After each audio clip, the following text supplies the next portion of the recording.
నమస్తే. ఇన్నాళ్ళు నన్ను సపోర్ట్ చేస్తూ, ఎంకరేజ్ చేస్తూ మీ ప్రేమని నాకు అందిస్తున్న ప్రతి ఒక్కరికి కృతజ్ఞతలు. అలాగే ఈ వీడియో కూడా ఖచ్చితంగా మీకు ఉపయోగపడుతుంది. లైక్, షేర్ అండ్ సబ్స్క్రైబ్ చేసి మీ సపోర్ట్‌ని నాకు అందించండి. అలాగే ఈ వీడియో పట్ల మీకున్న అభిప్రాయాన్ని కామెంట్ సెక్షన్‌లో కామెంట్ చేసి తెలియజేయండి. ఇప్పుడు వీడియోని చూద్దాం. నమస్తే. Welcome to our channel. నేను పద్మిని. ప్రస్తుతం మనతో పాటు ప్రముఖ ఆధ్యాత్మికవేత్త, సూర్య ఉపాసకులు, Sun Spiritual Society founder Vikramaditya garu మనతో పాటు ఉన్నారు. మాట్లాడదాం. సార్ నమస్తే సార్. సూర్యోస్మి. సార్, భాద్రపద శుక్లపక్ష షష్ఠి 29వ తారీఖు వస్తోంది. శుక్లపక్ష షష్ఠి, బహుళపక్ష షష్ఠి వస్తూనే ఉంటుంది. కానీ భాద్రపద మాసంలో వచ్చిందంటే సూర్య షష్ఠి వ్రతాన్ని ఆచరిస్తాం. అటు ఆషాఢ మాసంలో పర్యాయం చేసుకున్నాం మనం. మరొక్కసారి భాద్రపద మాసంలో వస్తున్నటువంటి సూర్య షష్ఠి వైశిష్ట్యం ఏమిటి? ఎందుకు ఆ రోజున ఎలా వినియోగించుకోవాలి? ఎందుకు వినియోగించుకోవాలి? ఈ రెండు మీ ద్వారా. భాద్రపద మాసం అనగానే గణాధిపత్యం అంటే గణపతి రూపం ఆవిర్భావం జరిగింది. అప్పటి వరకు ఆదిపూజ్యుడిగా ఉన్నటువంటి వాడికి గణాలకు ఆధిపత్యాన్ని ఇవ్వబడింది. ఆదికి పూర్వం ఉన్నవాడు ఆదిత్యుడు. ఆదికి పూర్వం ఉన్నవాడు ఆదిత్యుడు. ఆయనకి ఆదిత్యుడు ఎందుకు ఉందంటే ఆదికి పూర్వం ఉన్నాడు ఆయన ఆదిత్యుడు. తర్వాత అమ్మవారు భాద్రపద మాసంలో సృష్టిని చేశారు. అప్పుడు గణపతిని ఒక బాలుడిని తయారు చేసి అతనికి గణపతిగా స్వామివారు గజానుడి గర్భంలోంచి బయటకు వచ్చాడు కాబట్టి గజముఖాన్ని ఆయనకి అలంకారం చేసి గణపతిగా రూపాన్ని ఇచ్చారు. అక్కడ నుంచి మనకి ప్రారంభమైంది. ఇది భాద్రపద మాసం. ఇది సహజంగా కాలపురుష చక్రంలో ఎన్నో రాశి? భాద్రపద మాసం 6వ రాశి. 6. షష్ఠి ఎన్ని సంఖ్య? 6. అంటే భాద్రపద మాసానికి షష్ఠికి విశేషమైనటువంటి గుణాలు ఉన్నాయి. 6వ ఇల్లు ఇంట్లో ఉండేటువంటి క్వాలిటీస్ ఏంటి? రుణ రోగ శత్రు.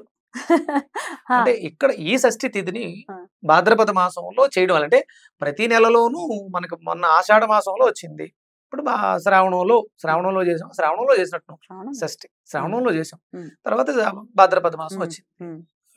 ప్రతి నెలలో కూడా తిథులు మనకు వస్తూ ఉంటాయి, కానీ ఒక్కొక్క నెలకి ఒక్కొక్క పరిష్కారం ఉంటుంది. ఇక్కడ ఈ భాద్రపద మాసంలో ఈ షష్ఠి తిథిని పురస్కరించుకుని మనం చేసుకునేటువంటి ఆరాధన మనకి రుణ రోగ శత్రు నివారణ అవుతుంది.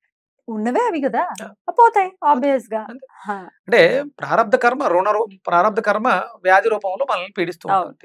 మన అంటే కర్మల్ని మనం ప్రక్షాళన చేసుకోవడానికి తెలుసో తెలియకో వేరే దేహంతో, ఈ దేహంతోటో, మాటతోటో, చేతలతోటో మనం చేసాం. వీటిలన్నిటిని బాగు చేసుకోవడానికి అత్యద్భుతమైనటువంటి సూర్య షష్ఠి. మరి ఏం చేయమంటారు రుణ రోగ శత్రు బాధల నుంచి బయటపడడానికి? శ్రీకృష్ణ పరమాత్మ ద్వాపర యుగంలో ఆయన కొడుకు పేరేం పేరు? ఉద్ధవుడు.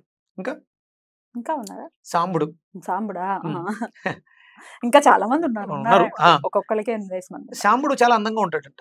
ఆ అందంగా ఉన్నానన్న అహంకారంతో చిలిపి పనులు అవి బాగా ఎక్కువ చేసేవాడు. అలా చేస్తున్న తరుణంలో ఒకసారి పత్ని దగ్గరికి కృష్ణుడి రూపంలోనే వెళ్ళాడు. అప్పుడు అంటే ఇలాంటి చిలిపి పనులన్నీ చేస్తూ ఉంటాడు. తర్వాత వాళ్ళు గమనిస్తారు, అది వేరే విషయం అనుకో. అలాగే నారదుడి దగ్గర ఒక చిలిపి వేషాలు వేస్తే నారదుడు శపిస్తాడు. ఎంత అందం చూసుకుని అహంకారంతో విర్రవీగుతున్నావు కాబట్టి నీకు నీ అందం వికారం అయిపోగాక అని చెప్పి శపించిన వెంటనే కుష్ఠరోగం వస్తుంది ఆయన. అయినా సరే కుష్ఠరోగం వచ్చింది, నేను శ్రీకృష్ణ పరమాత్మ కొడుకుని, నా తండ్రి పరమాత్మ కాబట్టి అన్న అహంకారం ఇంకా పోలేదు. అప్పుడు వెంటనే కృష్ణుడి దగ్గరికి వెళ్తారు. కృష్ణుడి దగ్గరికి వెళ్ళి ఇది పరిస్థితి అంతే నాయన, అహంకారంతో అజ్ఞానంతో కళ్ళు నెత్తికెక్కి చేసే పనులు శిక్షకు నువ్వు అర్హుడివి, అనుభవించాలి తప్పదు అంటే అప్పుడు అంటే తండ్రి అంతటి వాడు, అంటే నేనేం చేయలేను అంటాడే. నేనేం చేయలేను, ఎందుకంటే ఆయన ఆ సందర్భంలోనూ మరి ఏ సందర్భంలో నేనే ఏ జన్మలో ఏ కర్మ చేశానో శరసాలలో జన్మ తీసుకోవాల్సి వచ్చింది. రాజ్యం వదిలేసి ఎదుకులసాలలో పెరగాల్సి వచ్చింది. అంటే ఆయన ఏమి దీన్ని బాధగా తీసుకోలేదు, చెప్పడం జరుగుతుంది. నేను చేసిన కర్మకి ఈ శిక్షను అనుభవించాను. ఒకనొక సందర్భంలో శ్రీరామచంద్రమూర్తి అంటారు సీతతోటి, లక్ష్మణుడితోటి, ఏ జన్మలో ఏ కర్మ చేశానో మిమ్మల్ని తీసుకుని ఇబ్బంది పెడుతూ ఈ స్థితిని అంటే అడవుల్లో కర్మ చేస్తే అది కట్టి కుడిపేస్తుంది అనడానికి దేవతలై కూడా మానవ రూపం ఎత్తిన తర్వాత, మనుషులుగా ఎత్తిన తర్వాత అనుభవించాలి అనడానికి ప్రత్యక్షం. ఇలాంటి కర్మలను కాలచక్రంలో కాలపురుషుడు మనల్ని ఈ కర్మలు అనుభవింపచేస్తూ ఉంటాడు. ఆ కాలపురుషుడు తప్ప వేరే దారి లేదు అని చెప్పేసినప్పుడు మరి ఏం చేయమంటారు నాన్నగారు అంటే, నీకు సూర్యనారాయణమూర్తే దిక్కు, సూర్య ఆరాధన చెయ్యి అని చెప్పేసినప్పుడు అరసవెల్లి కాదు కోనార్క్. అంటే కోనార్క్ క్షేత్రం అంటే సూర్యక్షేత్రాలన్నీ కూడా చాలా విశేషమైనటువంటి ప్రాశస్త్యం కలిగి ఉంటాయి. ఊరికే ఏదో 4 ఇటుకలు పెట్టి 4 గోడలు కట్టి ఒక మూర్తిని పెట్టడం కాదు కోనార్క్ దేవాలయం. కానీ అంటే మన హిందూ దేవాలయం ఏవి కూడా అంటే మనకి స్వయంభూ దేవాలయాలు అంటారు. స్వయంభూ అంటే అక్కడ మూర్తి లేడు, శక్తి ఉంది. స్వయంభూ అంటే స్వయంగా వ్యక్తమై ఉన్నటువంటి దేవాలయాలు స్వయంభూ దేవాలయాలు. అంటే ఇది పుట్టి 5000 అయింది, అంతకు ముందు లేదా, అంతకు ముందు కూడా అక్కడ శక్తి ఉంది, శక్తిగా ఉంది. దాన్ని గుర్తించారు కాబట్టి దేవాలయం నిర్మించి ఇక్కడికి రండి అందరూ మనం శక్తిని పొందుకుందాం అని చెప్పేసి అని మనకి కోనార్క్ దేవాలయం ఎంత విశేషం అంటే అమ్మ అక్కడ మూర్తి ఎలాంటి ఆచ్ఛాదనం లేకుండా గాల్లో నిలబడేదంట. కోనార్క్ దేవాలయంలో సూర్య విగ్రహం చుట్టూ అంటే స్టాండ్ అవ్వకుండా గాల్లో ఉండేది. అంటే దానికి టెక్నాలజీ వాడారు, ఎందుకంటే అక్కడ ఉన్నటువంటి శక్తి అదే అని చెప్పడం కోసం. మీకు సేమ్ అలాంటి దేవాలయమే మళ్ళీ సోమనాథేశ్వర్, అదే ఆ శివలింగం కూడా గాల్లోనే ఉంటుంది. ఇవి రెండే భారతదేశంలో అత్యంత మహిమాన్వితమైనటువంటి దేవాలయాలు, అత్యంత సంపద కలిగినటువంటి దేవాలయాలు. సోమనాథ దేవాలయాన్ని 18 సార్లు దండెత్తి దోచుకెళ్లారంట. 18 సార్లు దండెత్తి దోచుకు వెళ్ళినా ఇంకా ఉంది ఇప్పటి. అంటే అంత మహిమాన్విత కలిగినటువంటి దేవాలయాలు మన హిందూ దేవాలయాలు.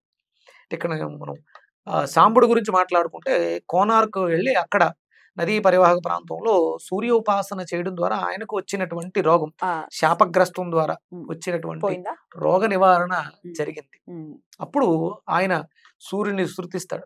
అంటే ఇప్పుడు ఈ రోగ అంటే స్కిన్ కి సంబంధించి ప్రత్యేకంగా మాట్లాడుకుంటే స్కిన్ కి సంబంధించి ఇబ్బంది వచ్చింది కూడా సూర్యుడి వల్ల వస్తుంది, అంటే సూర్యు ఇంపాక్ట్ ఉంటుంది అని అంటుంటారు. అప్పుడు కూడా మరి స్కిన్ రిలేటెడ్ ఇష్యూస్ ఉన్న వాళ్ళు కూడా ఖచ్చితంగా సూర్య సస్టైన్ చేసుకోవాలి. అది రోగం, అది ఏ రోగం అన్నా పక్కన పెడదాం, అది లివర్ కి లోపం వచ్చింది ఇంకా ఎక్కువ రోగం. మమ సూర్య హరిమానంజనాశయతు. హృద్రోగం అంటే గుండె రోగం, అంటే గుండె జబ్బు. అంటే కొన్ని రోగాలు కనిపించే రోగాలు, హృద్రోగం అంటే కనిపించే రోగం, హరిమానం అంటే ఆకుపచ్చ రోగాలు అంటే కంటికి కనిపించని రోగాలు. కనిపించే రోగాల్ని కనిపించని రోగాల్ని కూడా కనిపించని రోగాలు, 2 రోగాల్ని మమ హరి సూర్యుడే మాత్రమే ఆ రోగాలు తగ్గించగలడు. నాశయం చేసే శక్తి ఆయనకి మాత్రమే ఉంది. మరి ఏం చేయమంటారు రేపటి రోజున? ఇంత శ్రద్ధగా చేస్తున్నటువంటి శాంబుడికి అప్పుడు శాంబుడు చేసినటువంటి దాంట్లో 50 శ్లోకాలు ఆయన ఆసుగా పలకడం జరిగింది. మరి ఇప్పుడు 50 శ్లోకాలు పలకాలంటే మనకెక్కడ అవుతుంది? అందుకని శాంబుడి అడ్డు పెట్టుకుని, అంటే మనకులాగా ఇప్పుడు నీకులాగా అంత నీరసంగానే స్వామి మా నాన్నగారు శ్రీకృష్ణ పరమాత్మ నేను అంటే కొంచెం పాండిత్యం ఉంది, ఆయన నేర్పించారు కాబట్టి నేర్చుకున్నాను. మరి సామాన్యుల పరిస్థితి ఏంటి అన్నప్పుడు ఈ సూర్యుడే ఒక తాళపత్ర గ్రంథం పైనుంచి కింద పడుతుంది ఒక ఆకు, తాటాకు మీద రాసి ఆయన అద్భుతమైనటువంటి 21 నామాలని ఇవ్వడం జరిగింది. అనుగ్రహించి ఇవి ఈ 21 నామాల్ని పఠించండి అంటే 50 శ్లోకాల్లో శాంబుడు సాంబ పంచాసికలో ఏవైతే శ్లోకాలు ఉన్నాయో వాటిలన్నిటి సారాన్ని 21 నామాలుగా మార్చి ఆయన అందులో పొందుపరిచి మనకు పంపించడం జరిగింది. సూర్యుడే స్వయంగా చెప్పాలి. చెప్పండి సార్. మరి అంటే వాళ్ళ మీద ఎంత ప్రేమ వాత్సల్యం నీకు. అడుగుతున్నారు కూడా, స్క్రోల్ చేయట్లేదు మంత్రం అని. మరి మీరు కంప్లైంట్లు వస్తున్నాయి, మీరు స్క్రోల్ చేయాలి కంపల్సరీ. అంటే మీరు కింద డిస్క్రిప్షన్ ఇస్తున్నారు, పైన స్క్రోలింగ్ చేస్తున్నారు, డిస్క్రిప్షన్ ఇవ్వట్లేదు, స్క్రోల్ వెళ్ళిపోతున్నది అని ఆపడాలి. అంటే డిస్క్రిప్షన్ లో ఒక్కొక్కసారి టీమ్ ఒక్కొక్కసారి చేయొచ్చు చేయకపోవచ్చు, అందుకే స్క్రోల్ చేసినప్పుడు స్క్రీన్ షాట్ చేసేసుకోండి. తెలుగు టైపింగ్ కష్టం, మీరు నా టీమే కదా, నన్ను అర్థం చేసుకోండి. త్వరలో ఇవన్నీ పుస్తక రూపంలో ఇవ్వాలని సంకల్పం చేస్తున్నాను. అది ఇచ్చేస్తే అసలు ఏ బాధ లేదు. అరటిపండు ఒలిసి నోట్లో పెట్టినంత సులువుగా. అంటే ఇవాళ పొద్దుటే మాట్లాడానమ్మా, మెడికల్ దాంట్లో ఒక ఎక్స్ట్రాడినరీ పర్సన్ ఇలాంటి ఆపరేషన్స్ మెడిసిన్స్ లేకుండా తేలికగా వచ్చినటువంటి రోగాల నుంచి సర్జరీస్ లేకుండా మెడిసిన్స్ లేకుండా చెయ్యాలని తపనతో ఒక మనిషి తప్పిస్తున్నాడు. అంటే మెడికల్ రంగంలో అద్భుతమైనటువంటి స్థితిలో ఉన్నారు వాడు. అయినప్పటికీ ఇది కాదు మెడికల్ మాఫియా కాదు, మందులు కాదు, సర్జరీస్ కాకుండా ఇంకా ఏమైనా చెయ్యాలి. నేను వెళ్ళిపోయే లోపు ఆయన వయసు 70, నైఫ్ పడకూడదు మనిషి మీద, ఎవరు ఇబ్బంది పడకూడదు, నేను వెళ్ళిపోయిన తర్వాత వాళ్ళందరూ హ్యాపీగా ఉండాలి అని చెప్పేసి తపనతో ఉన్నాడని తెలుసు. అంటే ఆయన నాకు పరిచయస్తుడు, ఆయన నాతో మాట్లాడాలని తపన పడ్డారు, ఆయన నన్ను కలిశారు, నేను ఆయన కలిశాను, సూర్య విగ్రహం ఆయనకి నేను బహుమతిగా ఇవ్వడం జరిగింది. ఆయన ఆ తపనలో ఉన్నప్పుడు నేను కూడా అదే పనిలో ఉన్నాను. మన వెజిటేబుల్ థెరపీ ద్వారా ఎలా చేయొచ్చు, కలర్ నిన్న ఒక స్ఫురణ వచ్చింది, రోగాలు ఎలా తగ్గించాలి కేవలం సూర్య కిరణాలను తీసుకుని. ఇప్పుడు నా ఇంట్లో నువ్వు చూసావు, నువ్వు రాలేదు కదా, ఇంకా ప్రిజం ఉంటుంది మా ఇంట్లో. పిలవలేదు, ఎప్పుడు రాలేదు కాదు, అదే రావాలి. ప్రిజం చెప్పండి. మీరు మీ పతి సమేతంగా, పిల్లల సమేతంగా, అగస్త్య సమేతంగా సభాముఖంగా మీ సాక్షిగా పిలవలేదు అంది కదా, పిలుస్తున్నా, వచ్చి మా ఆతిథ్యాన్ని స్వీకరించి మమ్మల్ని అభిమానించు ప్రార్థన. తప్పకుండా సరదాగా చెప్పండి. ప్రిజం నుంచి 7 కలర్స్ వస్తాయి, దాన్ని విడదీసి 7 రంగులుగా మారుతాయి. 7 రంగులు మన శరీరంలో ఉన్నటువంటి సప్త ధాతువులకి పరిష్కారం ఏర్పాటు చేశారు కదా ఇంట్లో. ఇంట్లో చేశాను. సూర్యకిరణాలు పడిన వెంటనే ఇంట్లో ఇంద్రధనుసు వచ్చేస్తుంది, 7 రంగులు అలా గోడ మీద పడుతూ ఉంటాయి. అలా ఇక్కడ మనం ఇప్పుడు మనకి చెప్పాల్సింది ఏంటంటే, అదే సంతోషంగా ఉంది ఏంటంటే, సర్జరీస్ లేకుండా, మాత్రలు లేకుండా ఆరోగ్యవంతంగా తయారవ్వాలంటే భక్తి శ్రద్ధలు ముఖ్యం. మన బాడీలో ఫ్రీక్వెన్సీ, ఆ వైబ్రేషన్స్ రావాలి. దానికోసం ఆయన ఆ 21 నామాలు, 21 నామాల్ని సూర్యుడు మనకు అందించాడు. మనం వాటిని మర్చిపోయాం, అంతే, గుర్తు తెచ్చుకుంటే సరిపోతుంది. తప్పకుండా చెప్పండి సార్. సరిపించిన ఇది మనకి భవిష్యత్తు పురాణంలో ప్రస్తావించబడింది. ఇది సాంబుడు సూర్య సాక్షాత్కారం అంది రోగ విముక్తి చెందెను. సూర్య భగవానుడు అతనికి సూర్య సహస్రనామాల కంటే మించిన 25 నామాలను ఉపదేశించడం జరిగింది. సూర్యుడే స్వయంగా సాంబుడికి ప్రసాదించినటువంటి నామాలు చదువుతాను. ఓం వికర్తను విమస్వాంశ్చ మార్తాండో భాస్కరో రవిః లోక ప్రకాశక శ్రీమాన్ లోక చక్షుర్గ్రహేశ్వరః లోక సాక్షి త్రిలోకేశః కర్త హర్త తమిస్రః తపన స్థాపనశ్చైవ శుచి సప్తాస్వవాహనః గభస్తి హస్తో బ్రహ్మా చ సర్వదేవ నమస్కృతః 21 రిత్యేషస్తవ ఇష్టః సదా మమ శరీర ఆరోగ్యశ్చైవ ధన వృద్ధి యశస్కరః స్తవరాజ ఇతి ఖ్యాతి స్త్రీలోకేషు విశ్రుతః. నామాలు 21 నామాలు 21. ఇంతకు ముందు కళ్ళజోడు పెట్టుకుని చదివేవాడిని కదా. లోక చక్షుర్గ్రహేశ్వర అన్నారు కదా, లోకానికి కళ్ళైన వాడు ఆయన ఆరాధిస్తుంటే. అంటే ఇంతకుముందు ఎప్పటి నుంచో కళ్ళజోడు ఉంది. అంటే ఈ సాధన పెరిగే కొద్ది ఆయన మళ్ళీ అంటే కంటికి సంబంధించినటువంటి ఇబ్బంది తగ్గింది అనేది ప్రత్యక్ష నిదర్శనం. ఇంతకు ముందు అంటే ఎలా మేనేజ్ చేసేవాళ్ళం అంటే, మీ స్క్రోల్ వెళ్ళిపోయేది, వెనకాల నుంచి చదివేవాడు. ఇప్పుడు ధైర్యంగా చూడగలుగుతున్నాను అంటే మెరుగవుతుంది, అది పనిచేస్తుంది. చక్షుర్మతి విద్య అని ఉంది సూర్యోపనిషత్తులో, చక్షుర్మతి విద్య ఉంది. అది సాధన చేస్తే అంటే ప్రతిరోజు అగ్నిహోత్రం అయిపోయిన తర్వాత ఆ అగ్నిని ఎలా తీసుకుని చక్షుర్దేహి లేదు మనకి, అంటే అగ్నిహోత్రం లేదు, సూర్యుడికి ఎదురుకుండా చేతులుంచి బాగా రఫ్ చేసి చక్షుర్దేహి అంటే చక్షుర్ అడుక్కుంటున్నాను. స్వామి అజ్ఞానంతో సెల్ ఫోన్ ని ఎక్కువగా చూడడం వల్ల కళ్ళు పాడు చేసుకున్నాను. చూడకూడనివి చూసి నా దృష్టిని మైలపరుచుకున్నాను, మకిలం పట్టేసింది. వీటిని శుద్ధి చేసుకునే శక్తి చక్షుర్దేహి శ్రోత్రం దేహి. ఇలా అర్థిస్తే ఎందుకు ఇవ్వడం, ఇస్తాడు తండ్రి కాబట్టి.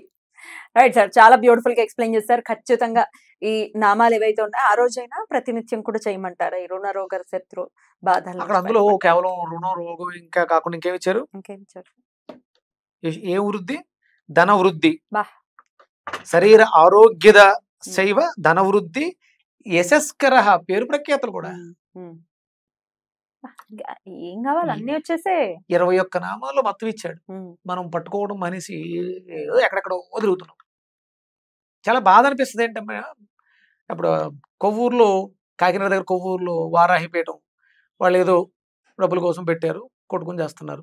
అక్కడకు కోట్లు కుమ్మరించారు. ఇలా శాస్త్రం లేనిది ఋషులు మునులు మనకి ఆదిశంకరాచార్యుల వాళ్ళు చెప్పారు, ఇవన్నీ అవైదికాలు, మీరు దాంట్లో జోలికి పోవద్దు, మనకి పంచాయతన పూజా విధానాన్ని మాత్రమే అనుసరించండి. అద్భుతమైనటువంటి మంత్రాలు ఇవన్నీ, ప్రమాణాలు, వేద ప్రమాణాలు కలిగినటువంటి మంత్రాలు. వీటిని పట్టుకుని సాధన చేస్తే, అంటే వాళ్ళు లేరు అని కాదు, ఇంతకు ముందు ఏమైపోయింది వారాహిమాత? నిగూఢంగా ఉంది అని అంటున్నారు. అంతే ఏది ఎక్కడ ఉంచాలో అక్కడ. ఇప్పుడు వారణాసి పట్టణంలో ఆవిడ క్షేత్రపాలకురాలుగా ఉంది. తెల్లవారుజాము 4:30కి శుభ్రంగా చేస్తారు, చేయాల్సింది చేస్తారు, మూసేస్తారు. ఎందుకు 24 గంటలు పెట్టలేదు? ఎందుకు రెగ్యులర్గా హోమాలు చేయలేదు? వేలం వెర్రి. ఇప్పుడు మనకి చూడండి బాల నరసింహుడ ఎర్రవరం ఏమైపోయింది? వెర్రిపోకడలు పోతున్నాం. భగవంతుడు మనకి వేద ప్రమాణమైనటువంటి మాత్రమే మంత్రాలు, వాటిని పట్టుకోండి. వీటికి అంటే ఇది సాంబుడు చేశాడు, దానికి ఆయనకి దీనికి పరిష్కారం లభించింది. ఇలా ఎన్నో నిదర్శనాలు ఉన్నాయి. ద్వాపరయుగంలో ధర్మరాజుకి అక్షయ పాత్రని ఇచ్చారు. ద్వాపరయుగంలో శ్రీకృష్ణ పరమాత్మ యుద్ధంకి వెళ్ళినప్పుడు అర్జునుడితో చెప్పాడు వారాహి ఉపాసన చేయి, వారాహి మాలేసుకో, కరుంగలి మాలేసుకో అని చెప్పాడు. ఏమన్నా ఉందా? అర్జునుడికి కూడా చెప్పాడు, ఆయన ఆదిత్య హృదయం గురించి చెప్పాడు. అందుకని ఏంటంటే సూర్య సాధన, సూర్య ఉపాసన మనకి ప్రతి నెలలోనూ, అంటే ఇప్పుడు ఇక్కడ భాద్రపద మాసంలో ఇప్పుడు ఆయన ఎక్కడున్నాడు? ఇప్పుడు సింహరాశిలో ఉన్నాడు. ఆయన సింహరాశిలో ఉన్నాడు కాబట్టి మనకి ఆయన ఇచ్చేటువంటి వరాలు, పంచమ స్థానంలో ఉన్నాడు, అద్భుతమైనటువంటి వరాలు ఇస్తాడు. శరీర ఆరోగ్యం అంటే ఇది ఎక్కడ? సింహం నుంచి 6వ ఇల్లు ఎంత అవుతుంది? 2వ స్థానం. ధనస్థానం అవుతుంది, వాక్కు స్థానం అవుతుంది, కుటుంబ స్థానం అవుతుంది. సింహం నుంచి కన్య. కాబట్టి అంటే మనకి మనం దాన్ని వేరే చేసుకోవాలి. ఆయన నడుస్తున్నప్పుడు ఆ ముందు దాని మీద దాని ప్రభావం ఎంతైతే ఉంటుందో అంత ప్రభావం అనమాట. ఖచ్చితంగా. మరి ఈ ప్రభావం ఏదైతే ఉందో, దేని మీద అయితే ప్రభావం చూపిస్తుందో, షష్ఠి, వాటి నుంచి బయటపడడానికి సూర్య షష్ఠి ఖచ్చితంగా ఆ రోజున ఈ మంత్రాన్ని మొదలు పెట్టుకుని ఇక ప్రతినిత్యం కూడా ఎంతసేపు పడుతుంది? మహా అయితే 2 నిమిషాలు. నేను ప్లే చేస్తాను సార్, లైవ్ కూడా ఇచ్చేటటువంటి ప్రయత్నం చేస్తాను. ఎక్కువ దాని ప్రాచుర్యం వచ్చే ప్రయత్నం చేద్దాం. తప్పకుండా. అందరికి ఆయుర ఆరోగ్య అష్టైశ్వర్యాల్ని